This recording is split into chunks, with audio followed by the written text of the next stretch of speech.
Appearing out of nowhere on Monday, an item by Tom Brady, well, with Tom Brady's name on it at the playerstribune.com. One of the criticisms of that website is the items really aren't written by the players. They're written by staff, and sure, it's the players' ideas and concepts, but there's a lot of ghostwriting that many believe goes on there. So it's not like Tom Brady sat down at a laptop and banged out this 2,600-word column.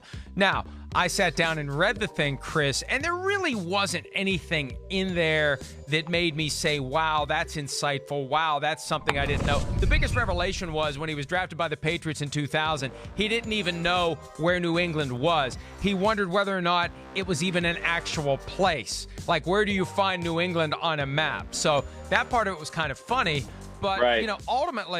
Ultimately, the thing that was most glaring to me, and I want to be fair with Tom Brady here, but man, to have, I'm choosing my words carefully. To have 2,600 words now in today's climate with everything that's going on, where he talks about his transition from the team he's been with for 20 years and his preparations to hit the ground sprinting with the Tampa Bay Buccaneers, to have no mention whatsoever of the pandemic, how the pandemic's going to affect his preparations, how the pandemic currently is impacting his life. It's like it's not even happening.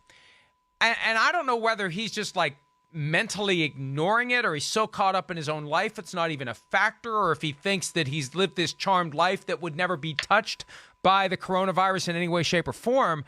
I just thought it was bizarre, given the obvious overlap between the pandemic and his ability or inability to prepare for the season, his first season with a new team of his entire career.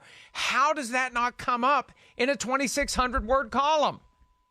Well, listen, I understand what you're saying. I mean, you would think there'd be some reference to what is going on in the world today. And yes, how your life, trying to be a new Tampa Bay Buccaneer might be changed by the challenges, posed by COVID-19. But this is within line of what Brady does.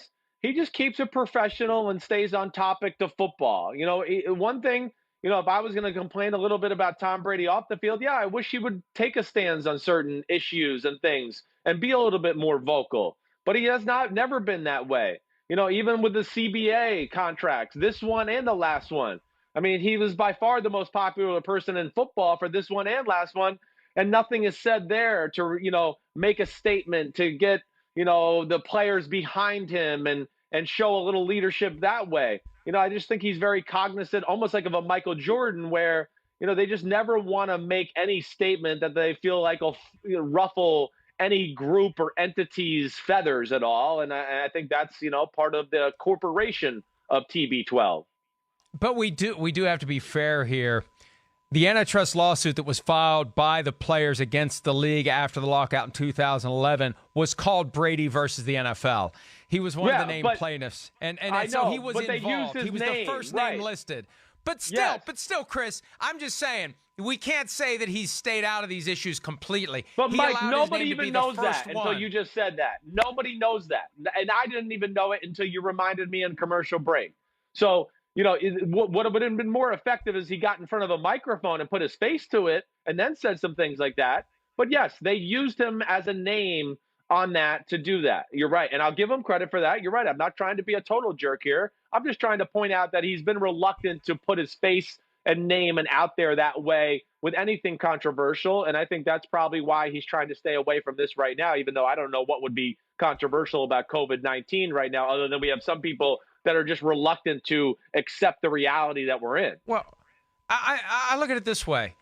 There's already a wall between him and the average person. I mean, it's a gigantic wall. It's a huge wall, right? It's bigger than the wall that Jim Irsay built in Indianapolis with his offensive line. He's going to build a wall, right? And this is an opportunity for him to come off as a human being, to show that this, he comes off in this thing as not even the coronavirus can shatter my bubble, can even puncture my bubble. I have this charmed life that is separate and apart from anything anyone else has to deal with. I don't get it. He writes it maybe, or someone writes it may be the off season now, but to me it feels like the season has already started. That comes off as so freaking out of touch, Chris, when we're dealing with daily questions of whether or not the draft is going to go forward. Off-season programs. What's the season going to look like? Are they going to have a season? Will there be stands? For him to say it may be the off-season, but to me it feels like the season's already started. My reaction is, what the hell planet are you on, Tom? Because it surely isn't Earth. Well, yeah, well, this is why he's Tom Brady, and you and me are sitting here talking into a camera because, in his mind, he's waking up going, it's the 2020 season. He's a psycho. Tom versus time. Are you willing to give it all up to win? Because he was, right? I mean, I believe him. I know it. I've seen it. He is, yes. I think he's focused on that. So I think it's a little bit of what makes him great, too. So we can't lose that aspect of that. That is how he's wired. He's ultra focused on what he needs to do. And I think he's very good at blocking out the outside world. That's also what makes him great. What I'm intrigued by, Mike, I mean, what happened? Did Derek Jeter go, okay, I'll sell you the house and I'll take away $50,000 a month in rent, but you have to do a Players Tribune or somebody from the Players Tribune? I don't understand how that worked out. But I think he sold it. But I think Jeter has sold the Players totally Tribune. Out of it? So. Okay. I don't know. I don't know anything about the details. There was an item in November that Minute Media was buying the Players Tribune because, frankly, I mean, look, the fans understand that you're really not getting what you think you're getting. I don't want to diss the Players Tribune, but as previously mentioned, it's really not the kind of access and insight that they sold it as, and as evidenced by a 2,600-word column from Tom Brady that really doesn't see anything. Hi, I'm Mike Tirico, and thanks for watching. Make sure to hit subscribe for the latest news and highlights from NBC Sports.